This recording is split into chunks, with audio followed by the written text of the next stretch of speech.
یەکێک لە گرانترین و بەبەهاترین دەرمانەکان ئەو شەریکە عیملاقانن کە دەرمانەکانی دڵ دروست دەکەن.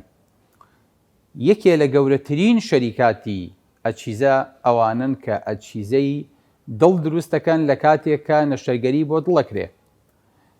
یەکێک لە گەورەترین نەشتەرگەریەکان و گرانترین نەشتەرگەریەکان کە زیاد لە 1,600,000 دۆلاری تێئەچێت لە ئەمریکا گۆڕینی دڵ و نەقلی دڵە.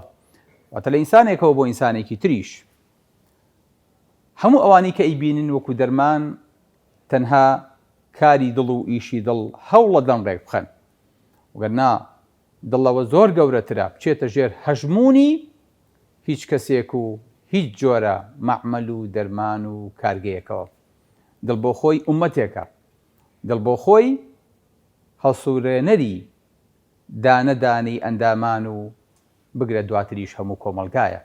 بۆیە پێغەمبەری خوا صلی الله عليه وسلم فەرمێ ئەلا ئین فی الجەسەد مضغة إذا صلحت صلح الجسد كله وإذا فسدت فسد الجسد كله ألا وهي القلب. یەک گۆشت لە ئینسانە هەیە ئەگەر باش بوو هەموو لاشە باشە بێت، ئەگەر خراپیش بوو هەموو لاشە پێوی خراپە بێ، ئەو پاچە گۆشتش دڵە.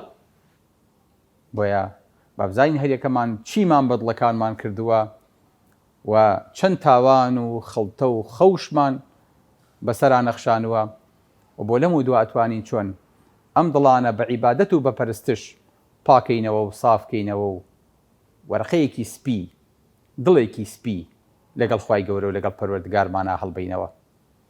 لەبەر کەمڕەی گوناح و زۆری تاوانم دڵۆ پێک ئاو نییە و نابێ لە چاوان. دڵم وەک بەردی ڕەش سینەم سەراپا، بۆ گەنە و پیس بە وێنەی گۆ لە ئاوان. ئەو پاچە گۆشتە گچکەی پێی دەڵێن دڵ، ڕەش و شینە وەکو ئاوی زراوان. ڕەشی چی؟ وەی بە ئەندازێکی خستە، کەمێکی ڕەش دەکا کۆڵێک پەراوان. سەلام عەلەیکوم وەڕەحمەتوڵڵاهی وەبەرەکاتوه.